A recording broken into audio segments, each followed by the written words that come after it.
Hi, everyone, and welcome to the In the Shoes of podcast, where I make it my goal to see life as much as possible from someone else's point of view. Just like we all have a unique heartbeat, every single one of us sees life only from our own perspectives. Think about it. Can you see and process life exactly as Elon Musk sees and processes life? The answer is you can't, and it applies to every living conscious being here on this pale blue dot. Hey, everyone. Thank you for joining me today for In the Shoes of. Today, I have Amy Teets, straight from New York, a customer, what else? A user experience designer. Today, we're going to talk a little bit about small town drugs, coming from small towns, going to New York, working as a costumer, modern day misogyny, and a few other things, which you're going to hear pretty soon here. Also, if you have friends or family members who are deaf or hard of hearing, please direct them over to intheshoesof.org, where I will be having each and every episode either transcribed or available in video form with captions. And if it's not there just yet, know that I'm definitely working on it. On with the show. How have you been anyway, before we get going with this? Even though we're recording, but we're still recording. I've been good. It's I just got a puppy and we've been here I was in Ohio. I picked him up from Indiana and I was with my parents for like a week and a half with him, and then we've been in New York for a week, so we're just getting adjusted to each other. Wow. Yeah. That sounds cool. Is it, a him or a her? It's a him. He's he's a little maniac. He thought he was all like hyper, and then he just fell asleep on my foot. So I was like, is his name Toby? No. Why? It's not. Oh, I don't know. I always tend to call my friends' pets when I don't know their names Toby. I don't know why. Like, my friend has a parrot named Squawk, I think. I don't remember the real name. I just call the parrot Toby. That's awesome. Yeah, so every pet is named Toby to me. But that's awesome. What's your actual pet's name? His name is Ash or Asher. I think it's Ash to me, but so. That is so cool. I love that. Thanks. Asher is like the coolest name ever. Have you ever read any Christopher Moore books? No. Oh my God. I don't know if you're into fiction at all, but this is like, if you're ever stressed out or just anxious about whatever, just pick up a Christopher Moore book and you'll be taken into this wonderful fantasy land of humor and beauty. They're fantastic. Anyway, Charlie Asher is in the book called A Dirty Job. And it's phenomenal. He's one of my favorite characters. Totally beta male character that I can relate with on a number of levels. Really cool shit. Awesome. Yeah, it's awesome. Anyway, you're probably busy, so we can probably get started here. And I want to just say, Amy, thank you so much for joining me today and agreeing to do this, to going through actually this interrogation. I don't know if you knew it was going to be an interrogation. All right, I'm ready. How honest are we supposed to be? Like, as honest as you possibly can or are willing to be. Okay. If I go full on honest, we might not use last names, so we can decide at the end. But totally. And I can always edit out whatever needs to be edited out. First, I have to ask possibly the most important question of this entire interview, which is, what shoes are you wearing right now? And if none, the last pair that you wore. This is really important to me because shoes are like everything. You know, I'm a lady with many shoes.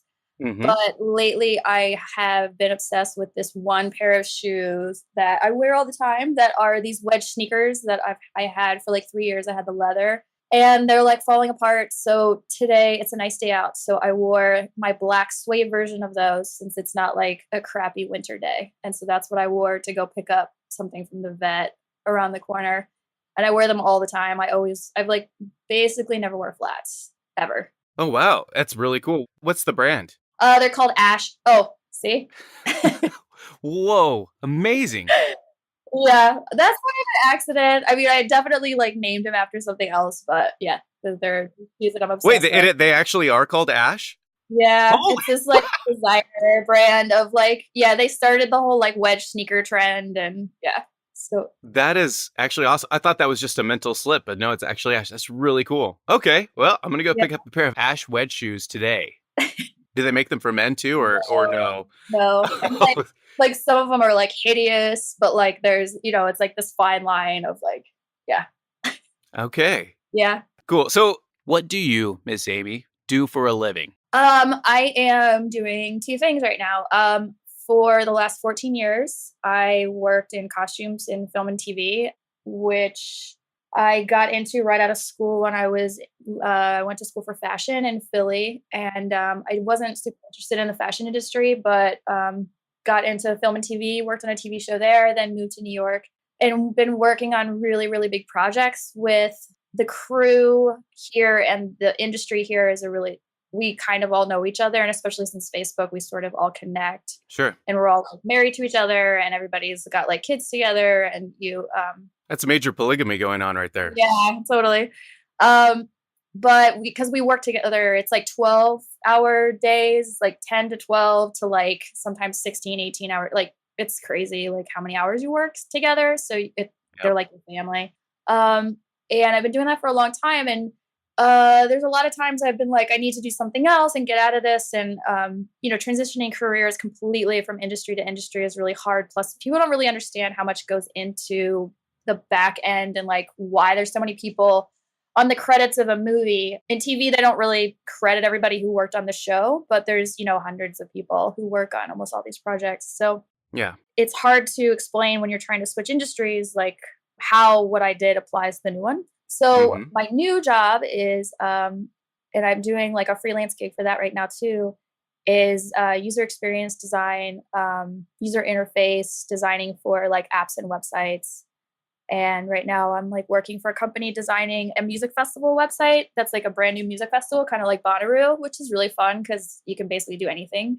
That's really cool. Yeah, and it's a short gig, and I could think, it's only going to be like 40 hours of work, but it's like really fun. And I think I get, because I've been freelance for so long and I've just been like, I'm like open to it, like I get offered a lot of freelance gigs on that end as well. Awesome. And are you still doing both jobs then? Are you still in the, costuming for the TV? And that's what it is. You're a is it the word? Yeah, it's called costumer. I guess it's not actually like, I mean, it's always when you type it in, it always says it's a misspell, but that's what we call ourselves as a costumer. A lot of times I've been like costume supervising like really big period shows.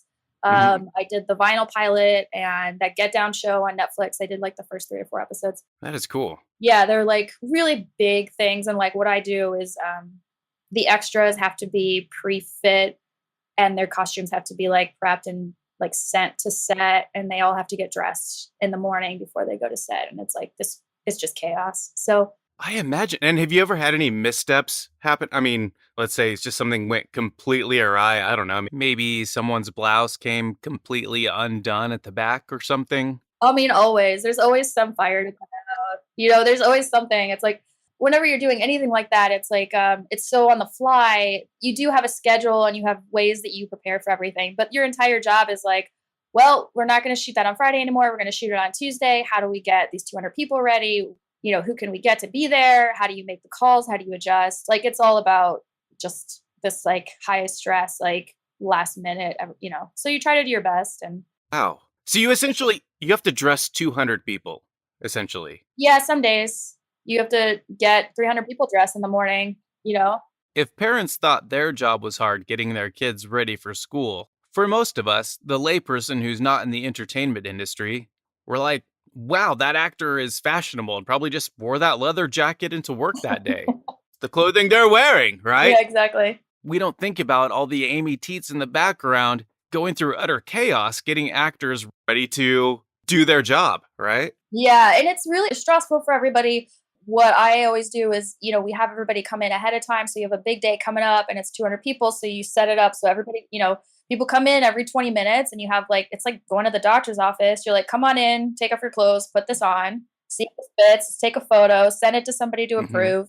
We get it ready in the morning. And then, I don't always go to set, but when we do go to set and everything, it's like, it's a brand new location. We're in a church basement almost always. So yeah, the film industry is like, Mm-hmm. I was thinking the other day about how much money we give to the churches around here just because they let us use their basements. I didn't realize there was a correlation there between the entertainment industry and church basements, in New York at least. It's like because they have a lot of space and it's like a really great way for us to kind of like load in and use their space. And they're also like not in use like during the week in the mornings, like no one's using them. So we set up, 200 people is probably like 10 racks, and they're like 5, 6 foot rack, like long, like these huge metal industrial racks. You set up this huge space and changing rooms, and all the extras come in and they're all discombobulated and they're like, where's my stuff? Where's my form? Like, this is my first time.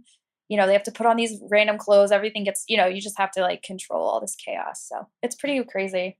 So, what made you decide to transition from this? Um, there's a bunch of different reasons. When I started, it was like I did a TV show, like it was a cop show, and I would start Monday morning. I was on set all day. Monday morning, you would start at 5 or 6 in the morning, and you would like every day you get later and later because you have a 10 to 12 hour turnaround, which means you have to be down and then you go back in. So then Tuesday you go in at 9, Wednesday you go in at like 11. By Friday you're going in at like noon or 1 o'clock, and then you work all night. And I did 2 seasons of a TV show, like a cop show like that, and it was just so exhausting. I was like, is this something I really want to do until I'm like 60 years old? It's like you don't really have a life. There's no real work-life balance. So over the past couple years, I've been trying to think about where I can do and get out of it. I like took a yoga teacher training, and because there's so much money in yoga. Um, and but I like left Boardwalk Empire and took a month and like got my teacher training, which was really great and really fun, but not a sustainable career. But then it's really physical as well. And about 3 years ago, I had tendonitis in my arm from like my wrist to my neck so badly I could barely like hold a cup. From your wrist to your neck. I don't think I've actually ever heard of that. Yeah, just the costumes. It's like the amount of lifting, and like on Boardwalk, those like overcoats they wear are like 30 pounds, and you're like lifting everything like over and over. And, it's repetitive motion of like pulling the clothes out of the bags and putting them on the rack, and then holding the steamer, which can be like really, it could be a metal steamer, which is really heavy. And it's just really physical. You're on your feet for like 12 hours a day, a lot of times. And yeah, so I started to get really worried. I'm like, well, now I don't even know if I can do this. I've always been like, I don't think I want to do this forever, but now I'm like, really had to think about, I don't think I can do this, and it's really taxing. And so, New York's been lucky. It's been really busy here. But it also like made us all kind of get really great jobs at, young ages. So all the people who are in their 30s, like we all have like great supervising gigs, whereas like it used to be the supervisors were in their 50s and stuff. But now all my friends are like, well, we're in our 30s and like we've done all the jobs we want to do. Like we've done all the big jobs. Oh, wow. So it's time for something else then. Yeah, it's like, oh, okay, like I just supervised a job for Martin Scorsese's, thing, and like Baz Luhrmann, and another person, she supervised for the Steven Spielberg movie that was in town. And there's just like all this stuff around, and we're all like, okay, now what? Like we did it. So do we do this for another 20 years? Right. And get tendonitis in both arms? Yeah. Or, like have to have back surgery by the time you're 40. And, it's not all like that bad, but you do have to be like really careful. Yeah. Oh, I checked out your website and I think I should plug that right now. And I'm going to. The website is amyteets.com. That's A, M as in Mary, Y as in yellow, T as in teeter tot, EETS.com. amyteets.com. Go ahead and check it out today, because it's awesome. Amy, if you had to define yourself in the third person, what would you say? What I would say about myself is that like this is how I feel I am, is like I grew up in like a really rural area, and now I live in the middle of Manhattan, basically. And where did you grow up, by the way? Like an hour north of Cincinnati. Oh, okay. Yeah, like near Miami University of Ohio, which is like actually in the middle of nowhere. Just like a really rural area. We had goats growing up as a kid, and I was in like the county fair and 4-H and everything.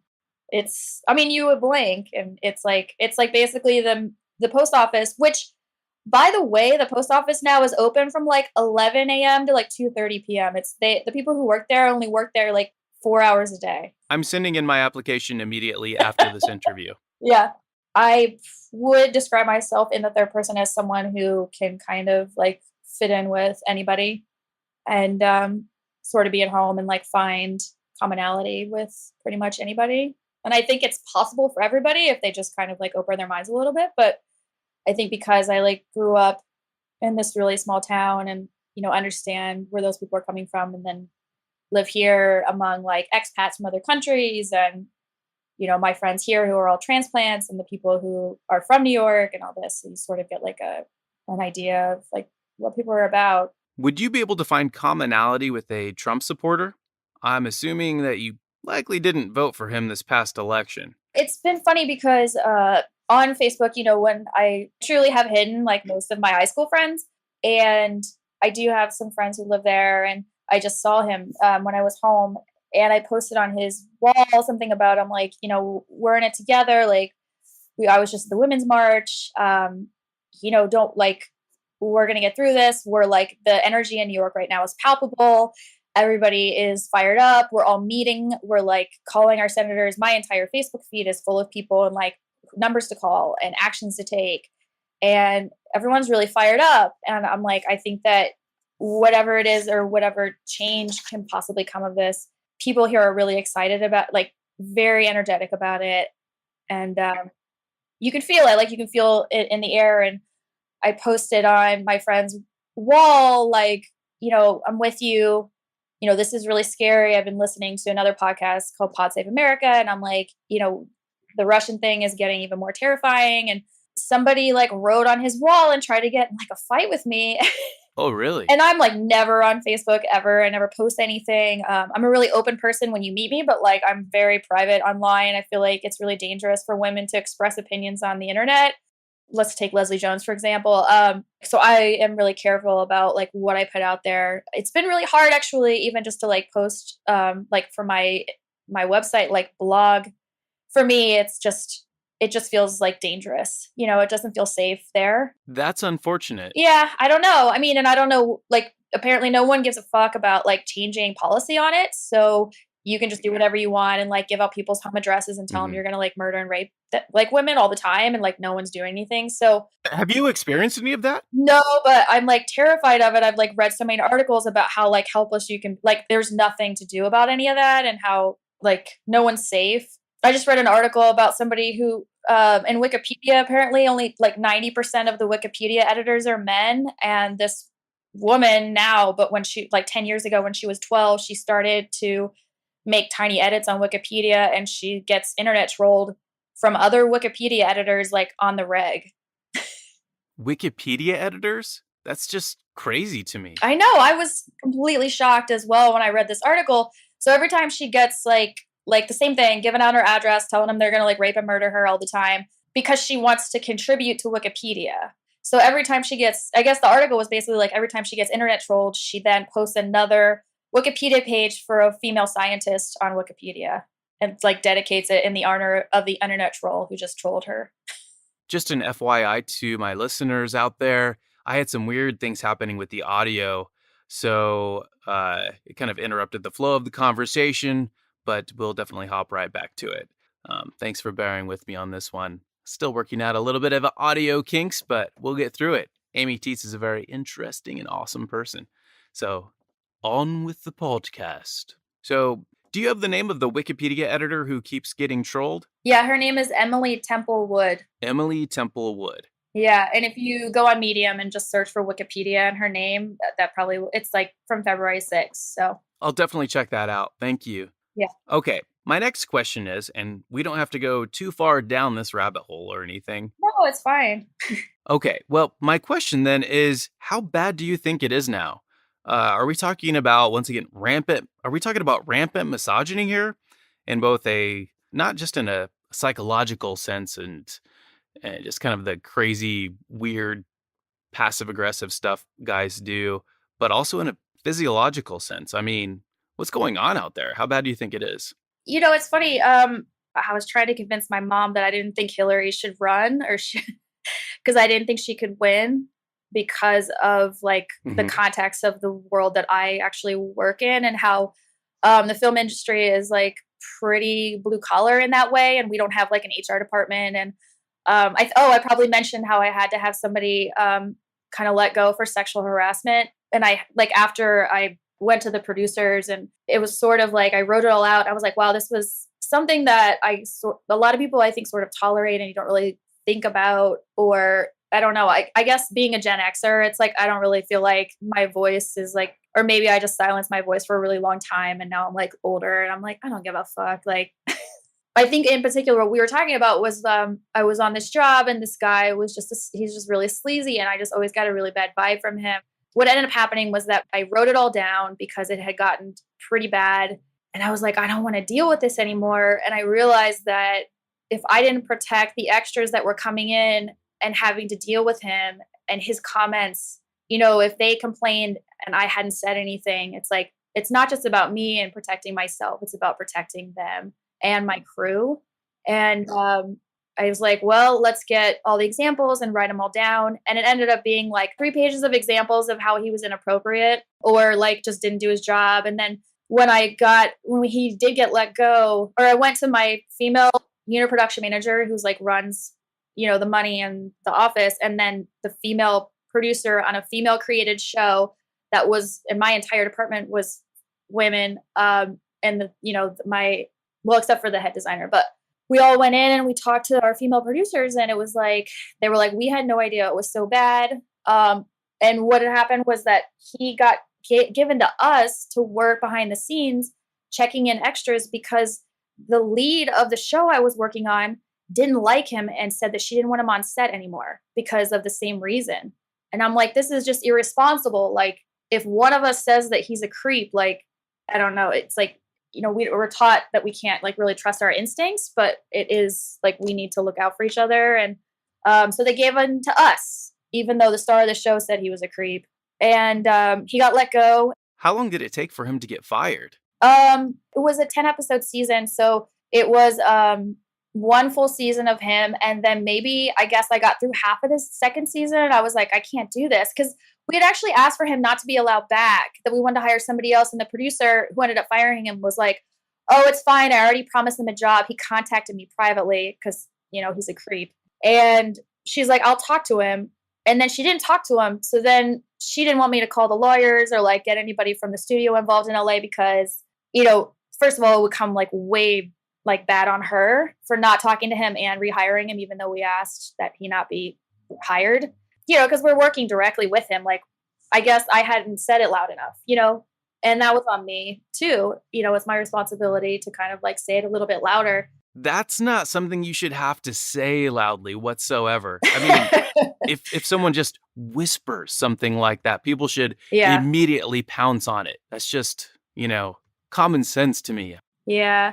And that's what happened was that I whispered it. I was like, can't he be on set some days? Like, I'm over this guy. Like, I don't like him. I don't like having him all the time. Can we like split it up with somebody? Can we alternate episodes? And that's when I found out he wasn't allowed on set at all. And I'm like, well, this is bullshit. So after I found out about that, it took me about a week and I got him out of there. And, he said at first he was going to fight it. And then he didn't. Like, he didn't have there was no moral standing. And so I made a few calls just to let other people know, like, this is what happened, like my ex-boyfriend and some other people who might be hiring him because he works in the production department, like on set. So, it wasn't like I could be like, call my union and get protected through that. But so we have to go through, like, because we don't really have an official HR department, there's like a lot of different ways that these things can fall through the cracks. Gotcha. And, I haven't seen him since, which is fine.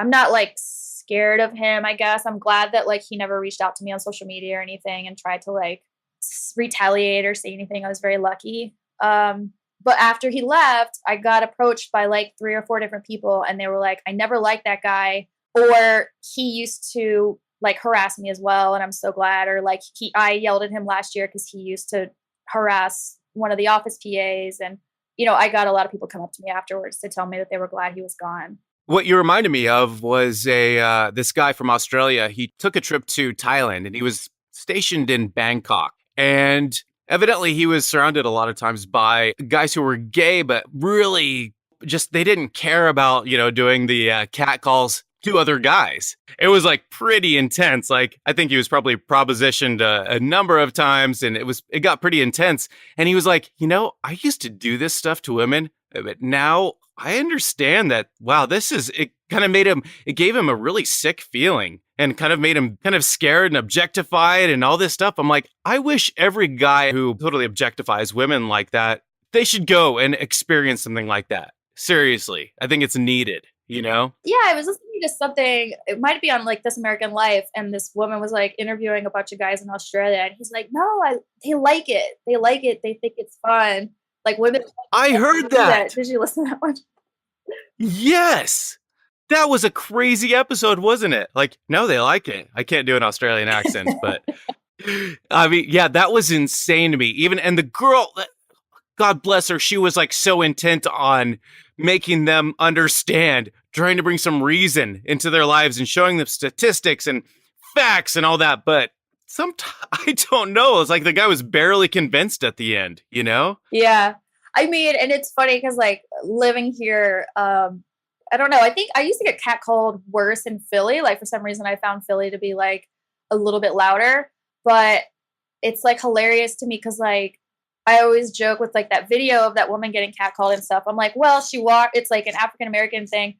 Sometimes it's like more that during the day, like they do it when they're sober, and then like the white guys always do it when they're like wasted. So it's like walking around my neighborhood, you're like during the day, it's like, you know, my African American friends, and then at night it's like these dumb drunk like white boys. You're like, okay. Okay, great. Getting hit from all sides here. Yeah.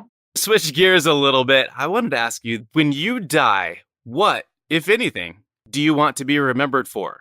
I want to be remembered as a person who was giving and loving to her friends and family, and that the people in my life feel like they had been supported and loved. And I think that's it. That sums it up. That's really cool. It's some fundamental life stuff right there. But going into a different direction, then, what is that part of your fundamental passion in life, to be there for family and friends? Or is your passion like, is it the user experience designer, costumer, or is it you want to do something else? This Amy actually eventually wants to go overseas and become a doctor without borders or something like that. No, I mean, I guess the whole thing that feeds into it is like with the costuming thing and then got me into the UX is that I love to make, that chaos and like creating that moment when they walk in and they're so like disoriented, and making it easier for everybody and less stressful is like how I think that I'm a really efficient person, and I understand, like I said, like a bunch of different like point of views, and can kind of see like big picture stuff, and like learning about how people learn and how people understand different things. And that's the part of the costuming and the costume supervising that I loved, was to make things easier for everybody and easier to understand and things to run smoother and be less stressful. And that's the passion that I take into like designing websites. And because like, I mean, how many times, I don't know if your parents call you and ask you to teach them how to use their iPad, but mine do that like on a regular basis. And how to use their iPhone. And sure. I'm like, well, if my dad can like work this thing that I'm making while he's drunk in his hot tub, like then we've succeeded, like as long as like my dad can use it, like while he's drinking whiskey, like whatever, doing his thing, that's a good product. And it's easy to use. And I think that it kind of goes into my whole thing of just like being there for friends and like trying to make their lives easier. And this morning I was just thinking about, I had like a whole thing because the dog has like some parasite, and I just like was really overwhelmed with like the vet's message. And the first few visits to the vet are really expensive, especially in New York. And you're like, all right, so is my vet ripping me off? And we were like, I called 3 friends, and they all called me back basically all at the same time, even though like I texted each of them at different times. And my first friend was like, yeah, this is how we do this. Like, you can't navigate New York without double checking with all your friends. Cause like, you can't even trust Yelp, like everybody's on the make. And so you're like, well, is my vet ripping me off? Or is this actually a thing? And is like, do I really need to give him all this medicine? Is this like a comparable cost? And it's like that with everything here. It's like, well, what about your dentist? What about your hairstylist? Like, where are you going to get every last little thing? Really? You just can't do anything on your own. I've been thinking about that a lot lately. To go off on my own tangent is like, when I was in Ohio, my parents had workers in their home, and this woman who I've been nice to for like 3 or 4 days, and I introduced her to the puppy, and she's like, oh, where do you live again? And I'm like, or she's like, where are you visiting from? And I'm like, well, I'm not visiting. Like, I still consider that my home. That's where I'm from. That's like part of who I am, is this small town girl, this farm girl. Like that farm girl was always there. And she's like, "Oh, where are you visiting from?" And I'm like, "New York." And she like literally flinched. She flinched. Really? Flinched? Yeah. And she like gave me a look and I'm like, "We've been friends for 3 days." Why? I think there's this like fake news out there about how New Yorkers are all like elitist, like liberal, like assholes, and that we think we're better than everybody else, and that like somebody said like I don't know where I read this, that they think that we're like the capital in the Hunger Games. Really? Holy Yeah. And I'm like, wow. Talk about putting something huge into a small box. yeah. And I'm like, guys, but like, that like I don't know if you all work like 60 to 80 hours a week, like where you live, but like that's what we do. So I don't really think that that's comparable. The people in the Capitol in the movie like didn't Not at really all. like work at all. So Yeah. That's really unfair. yeah, I mean, it really bothers me because it's like they all want the same thing, like knowing them and growing up with them and then being here. And it's like truly they're just like turning us against each other and making us into two different colors, which makes no sense to me when we all want like a good living, being from both like seeing both sides. I mean, I was raised in a very, don't get me wrong, I was raised in a very liberal house, that we watched the news every night. Mhm. I like was raised on Dan Rather, and my father was never into Republicans. And I was definitely raised in like Yeah. at my high school, my parents had their master's degrees, but like a lot of people that I went to school with, lived in trailer parks and their parents didn't make a lot of money. And Mm. so there was a lot of growing up, I was always like trying to be the voice of reason and being like, well, Black people aren't all bad, Uh, is like actual phrases that would come out of my mouth, like growing up.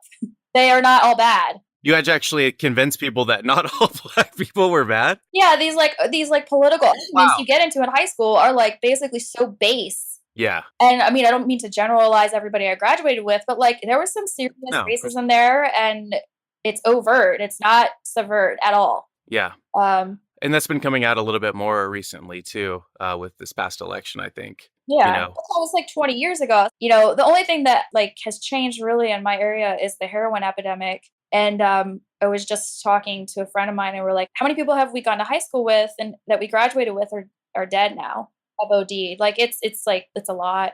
Like, what is a lot? I mean, she said, "Oh, do you remember this person and that person?" And I'm like, "Yeah."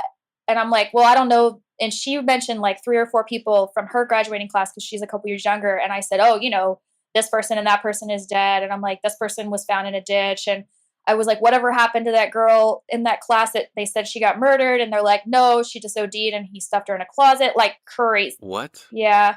And this is all in Okeana, Ohio. Well, like what's happening in the Cincinnati area, the Midwest, I mean, pretty much like in West Virginia and stuff is the oxy epidemic. And I guess New Hampshire had said that that was one of their main issues this election is like the oxy and heroin epidemic is insane right now. Hmm. My little brother was a drug addict for 20 years. So I definitely have like a personal, and now he's a drug counselor. So I have a lot of information Oh, wow. about it because he's been sober for like 5 years and working at a drug treatment facility. Yeah, I mean, there's at least in my grade, I know right off the top of my head, there's at least 1 or 2 people that I graduated with that have passed, have OD'd. That's at least. And we were just talking in casual conversation over the years, we could think of like 6 people within like 3 grades. And we don't even know everybody. Yeah. Is crystal meth also something that's still rampant? I was asking my brother about that and he's like, not as much. They don't see it as like as often in their area. It is just mostly like oxy and heroin is, Oh, okay. yeah. Gotcha. Are you religious at all? I mean, growing up in rural communities, a lot of times there's pretty strong religious roots there. Yeah, my family it's a very like kind of long story. Go for it. My family, we didn't go to like organized church. I think my dad considers like nature to be his place of like spirituality. And I would say that he probably would say that he does believe in God, I think.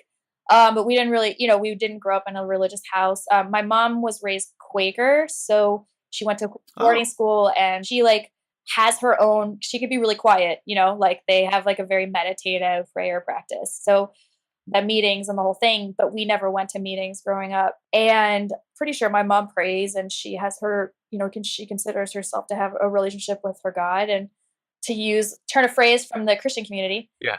In my high school experience, there was a secular youth group called Young Life. And because my brother had started using in like 6th and 7th grade, and I was 2 years older, right when he started using and my home life got really chaotic, I started to go to this youth group and got really into church like all through high school. So I was like born again in high school, actually. Oh, wow. But it was a secular church, right? Yeah, I have Or, what it was a secular youth group that they do through high schools.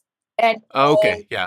yeah, so and then like after that, when I got my license, I would like either go with friends to church on Sunday, and then Bible study on like another night, and then this youth group on another night. And I ended up at a First Baptist church, I guess. One of the youth leaders there was like my youth leader from the other thing. So, Oh, okay. but the whole thing like fell apart in like this royal, amazing way. My youth leader got his girlfriend pregnant and had to quit the church and the youth group. And Danny was just like getting worse. And it was like my family for a little while, and it just wasn't safe anymore Right. there. Like it didn't feel like home anymore.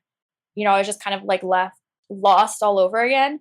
But like, it meant a lot to me at the time, and I understand like why it was so important. And that's another way that I guess I can see from that point of view, and like how they believe so passionately about things. But it was like a lot of the things when I was in high school, are still like kind of hard to swallow, like the whole gay thing. And I'm like, come on, you guys, like it's not a choice. And I just think that like, growing up in a very accepting home, it's really hard to learn hate, I guess. Yeah. And some of what I saw is like not that comes from a place of hate. I mean, not all. I'm Yep. not saying that like all these people were, but they, a lot of them were. They were using like they do use Christianity as an excuse to hate, and anybody who tells you differently is lying to themselves, and they're lying about people they're hanging out with. Because I mean, I saw it. I was in it. It was like It wasn't always like up front and center, but people bring their prejudices to wherever they're at, even if it's a church. Of course. Yeah, and you can always use scripture in whatever context you want, to defend your weird point of view or whatever point of view, even if it's a good point of view. I mean, you can totally use it. Yeah, exactly. Which is dangerous. Yeah. And over the years, like in college, at the end of high school, like I pretty much all but dropped out of like going to church. And in college, like that, like definitely was not on my agenda, just like not like sort of a crisis of faith, I guess. In college, I started doing yoga, started focusing like more on that and like thinking about meditating and stuff. Then like over the years, it sort of started to be more of my life and like seeking some sort of like spiritual side. And last November, right after the election, actually, it came at a really good time. I learned Vedic meditation, which is a mantra-based meditation. Sure. Let's see. How many months is that? 3 months now? Yeah. I've been meditating twice a day for 20 minutes a day. That's really cool. Yeah. They say it's really good. It helps in so many different ways, like even with physiologically speaking, as well as just helping us focus, and in all aspects of life, it's totally beneficial, right? Yeah, it's been really great. And it's like not any other, like I've tried a bunch of different types of meditation, and this one, like, I think it's just a matter of finding the one that kind of like clicks with you. And it's the same with finding your God and like finding your own space, if wherever that journey may lead you. So for me, this really clicked, and it's been really awesome. It's really intense at first because you're sort of like bringing up all these past stresses. And so one of the funniest things was like, I felt really at peace, but I was like, everything was so on the surface. And I had a couple people pick fights with me. This background person like called me a fucking bitch at work. And it was like the week after the election. So like no one was having it. Everybody was like, you don't get to talk to women like that. This is not anything we're doing. Like people like ganged up on, like, I didn't even have to say anything. Like, and I had never been spoken to before like that at work. Like that was unbelievable. Yeah, seriously. What the hell did you do that would prompt such a ridiculous response anyway? I mean, it was so over the top. I was like, whatever rage you're feeling makes no sense. Like in so many different ways. Like he was mad that he had to stand in line, even though I said he shouldn't be standing in line. And then he was like, when are we going to get wrapped? This is nonsense. I've been standing here for 10 minutes. And I'm like, yeah, but you're getting paid for another 4 hours. So like, I don't So know. shut up. Yeah, yeah. So like everything about his anger was completely absurd. But it was like I had turned myself into a lightning rod. It was like hilarious. And I almost got like some girl tried to start a fight with me at a bar. And I was Hmm. just like completely, I was like more furious than ever, but I was so calm. It was Yeah, the weirdest totally. thing. Yeah. So that was really funny. So that's how it's helped you, I guess, in your day to day life to just deal with, to not take things at face value. Like that's their problem. You're not taking that on a personal level. Is that what you're saying too? That it's helped you do that? Yeah, I mean, and the funniest part is that like that's neither one of those things really they rarely ever happen. And it was somehow like me being so sort of like zen out was like a lightning rod for people to kind of like it was like attracting this anger for like a week. It was really funny. But since then it's like I haven't gotten yelled at. Like it's sort of just like you're in the flow and like very specifically for me, just like sort of being content with like where I'm at in life and try not to get so stressed out about the past and the future and being really in the moment. I mean, it's so cliche, but it's like really true. And it's like this feeling of kind of like a wanting or that like longing for something else is sort of fulfilled in some way. And you're like, sort of, it's like ineffable. If you feel that, I guess, and like you have that in your life, then once it goes away, you're like, oh, that's gone now. Cool. Yeah. And it's such a relief. People say live in the moment and all that, but it is, you're right. That's a fundamental truth that we always tend to forget. And it's almost like or maybe there's something hardwired in our DNA that tries to pull us away into the future and pull us back to the past. And both are just, it's neither beneficial and unless you're like, goal setting and practical matters for thinking about the future, but not stressing out about, well, what if I grow a fourth arm, assuming that you had a third arm already, what in the future? And that's going to cause me some anxiety because I've already dealt with a third arm and things like that in the past. Like, I can't believe I stole that ice cream truck when I was 10. I guess it was probably from like a hardwired, like you know where the danger was before and you're like looking out for the danger ahead. But, we can get really mired in it and like the stress and all that of everything. So, what do you think, Amy, are the biggest things? And you could take some time thinking about this one and maybe just focus on three the biggest things that need to be fixed on this planet this day. Today, just today?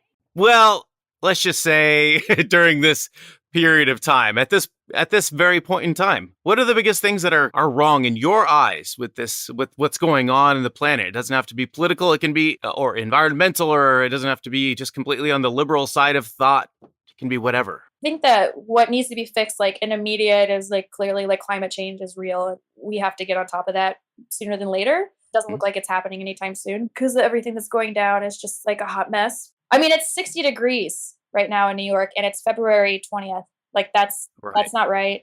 Yeah. It's like 200 degrees here in Austin. So Yeah. that there's something wrong there. Yeah, exactly. It's only because I don't think it's reversible. So I'm not sure. I feel like that's like an immediate issue. I think the second part is just seeing people from like allowing people to have their own space to find their own God. Stop trying to make your God the right God. Yeah. That I think will get us to a lot farther place and maybe just a kinder place. And then people, if they're interested, then they can find it themselves and like there's a safer place for them to root out their own truth and like find their own safe place and their own happiness. There's like a rule with like my meditation is, especially if you're going to teach it, is that I forget the phrase exactly, but it's like you have to ask like a few times about it and like show genuine interest. So unless people show me genuine interest and want to go to learn more about my particular type of meditation, it's not like I'm going to like the rule is like don't unless they ask like a couple times, like, of course, like send them in the right direction, but Hmm. you know, giving people the freedom to find their own place.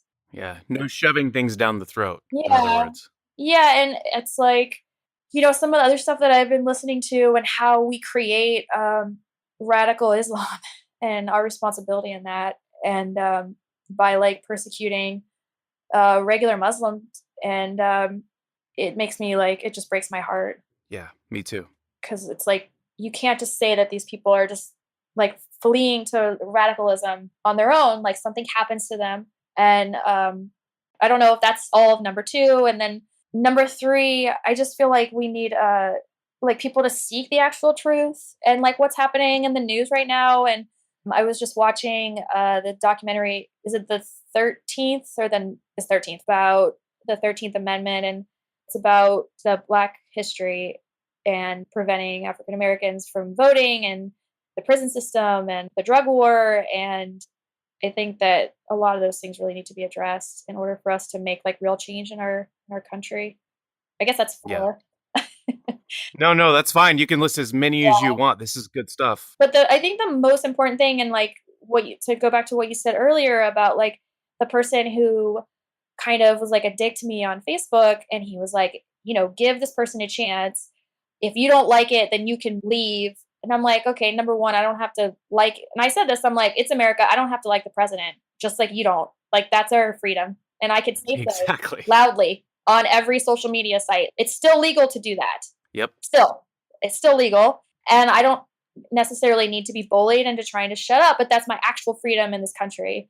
And somebody else was like, you're making Russia a scapegoat. And what terrifies me about the people who are on the other side of this is that it's so hard for them to decipher out what actually is the truth, and they're getting half truths so much and like taking them as the law and rules and as this is like actually happening. And it's so easy for the current administration to tell so many half truths and like bold, like actual, like total lies.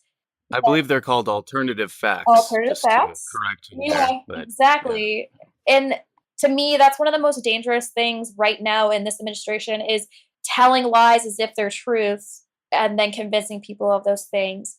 And the yeah, people not caring enough to actually find out whether or not it's actually true and like fact checking it. And like the whole thing about the fake news was that the guy who was posting the fake news is like, well, he's like, when I put up fake news about on like liberal sites, he's like, the liberal people like completely debunk it within like the comments section within like the first four comments.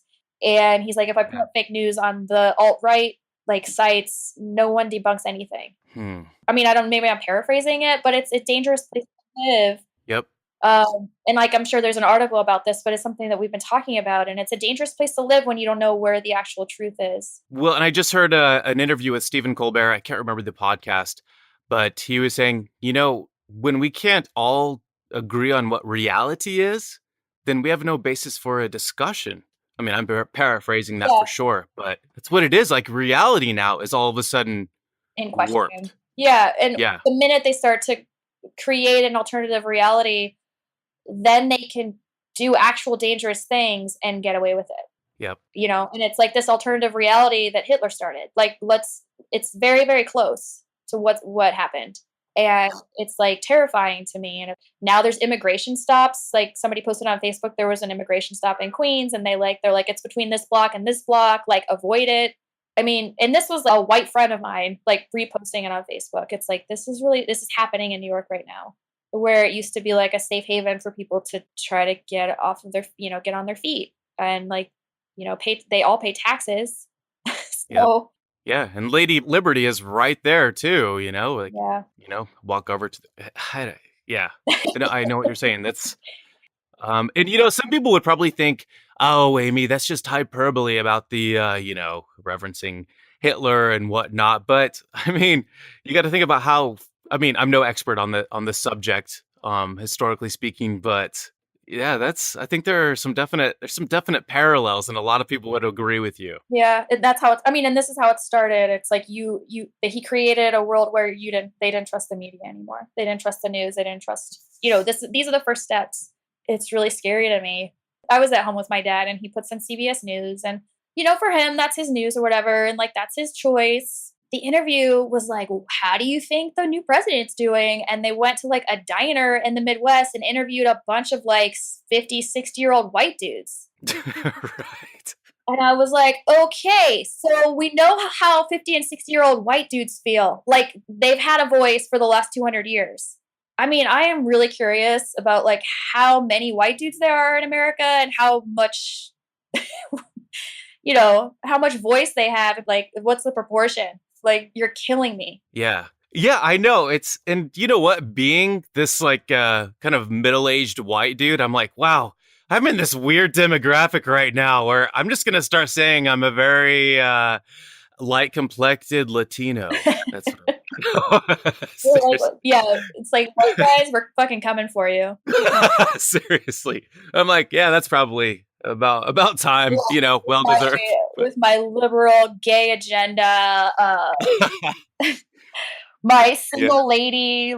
You know, I think if anything though, out of this whole political, like you said, hot mess times 10 really, is that wow, it's really like you said earlier too, is that it's firing people up. There's an energy in the air and people are rising up, the gay population, women, minorities. And that to me is probably, if there is a silver lining to it, that's a beautiful silver lining right there. People are standing up. They're not just, it's like what, 50 years ago or so, we just supposedly got rid of like segregation, even though I've heard stories of schools in the South still having to be federally mandated to not segregate their children.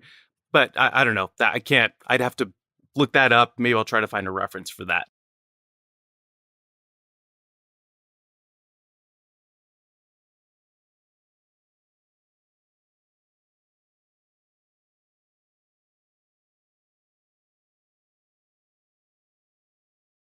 You know what I mean? It's like, what? Why we can't regress, but at the same time, I'm glad that to see that people are rising up. Yeah, it's mobilizing people, I guess. It's inspiring people to get more active for sure and be louder.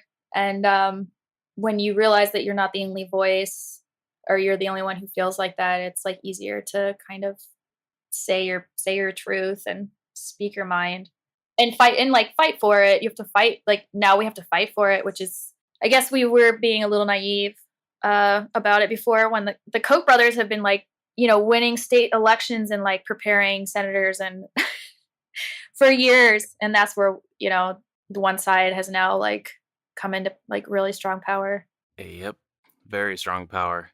Cool. Well, I have just two more questions for you.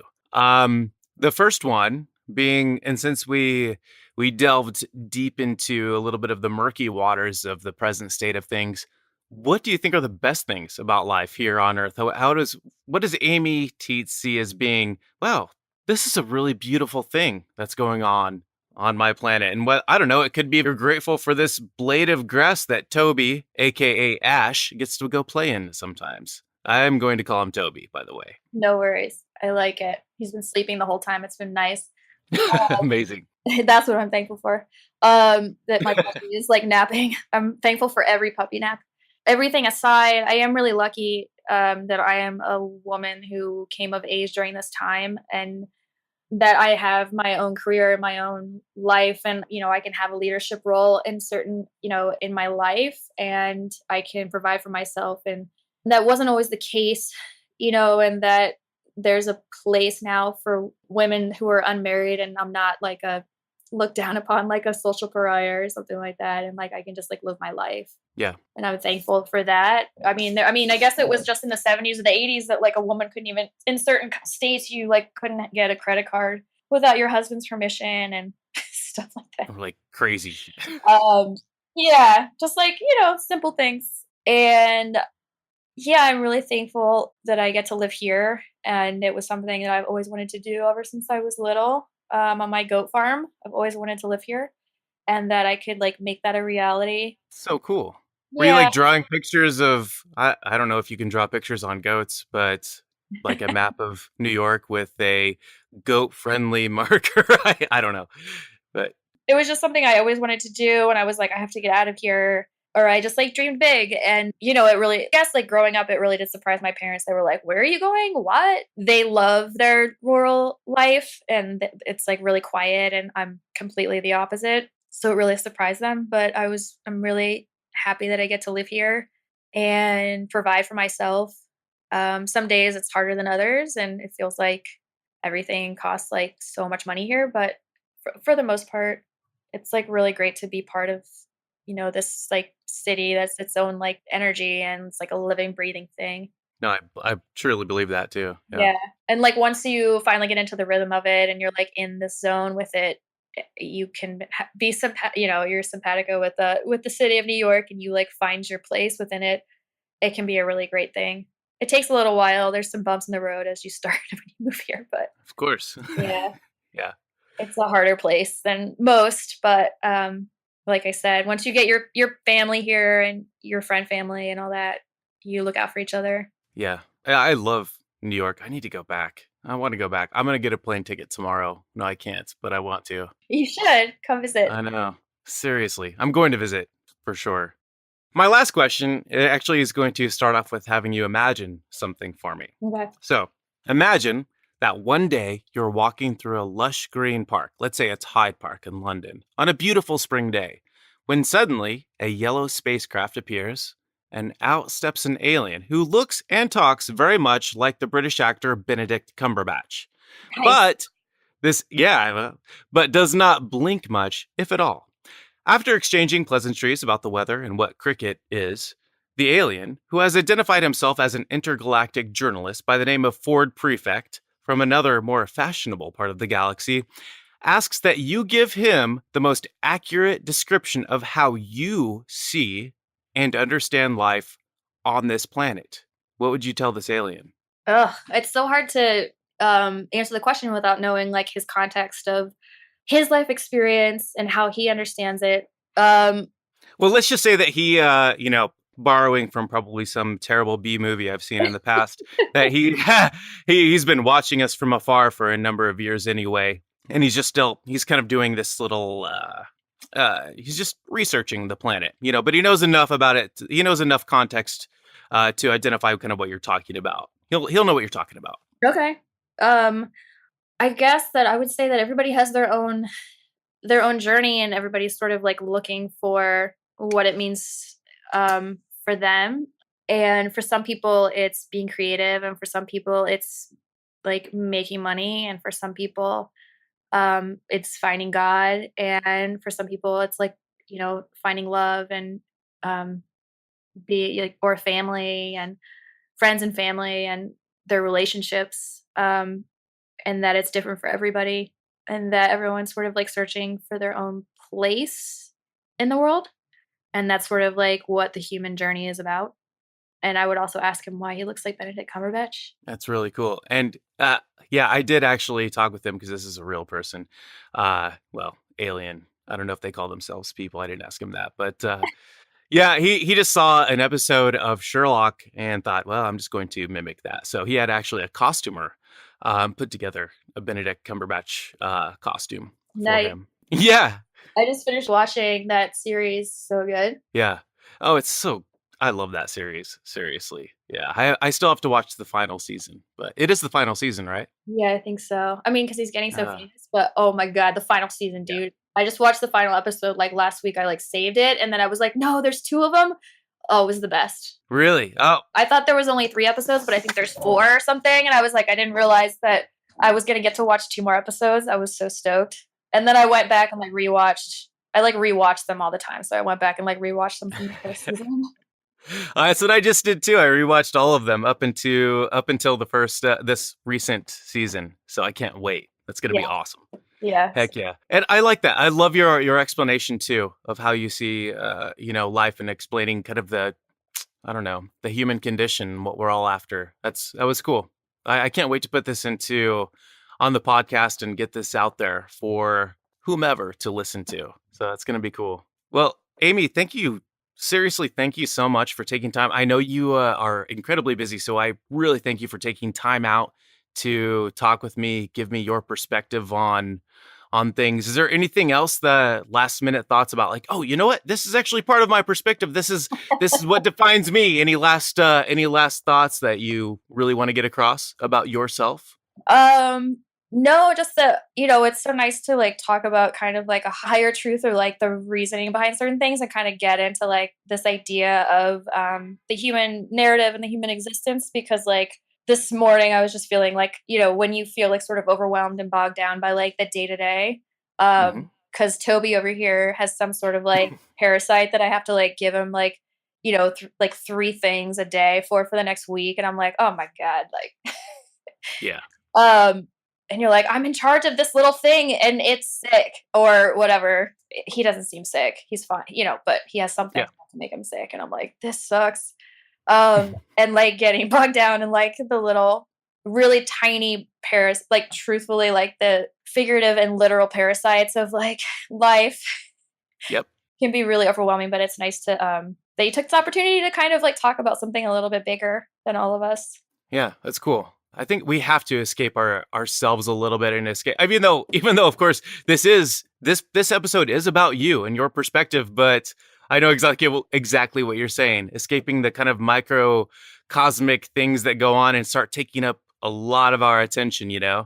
So, yeah, I know what you're saying. Yeah, it's like whenever I start to get bogged down by like the minute details of like some job I was trying to do, and we don't have like enough shoes for this scene, and they want to put a bunch of people doing this and that scene, and there's not the right color, and it's like just all the minutia of all this. I like just call my parents and I'm like, so what's happening in the country? What are you growing in the garden? Yeah. Like, oh, well, we're having a problem with raccoons eating all the corn.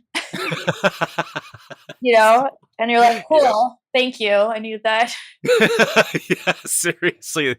Like even you telling me that right there, I was like, oh, it's kind of, there's something peaceful about that. I don't know why. Yeah, like that's the biggest problem right now. I mean, now that Danny's sober and they're like, oh God, the corn, we just didn't get enough corn last year. And it's a beautiful thing. Yeah, it really is. There is something to simplicity, to be honest with you. So I understand. Yeah.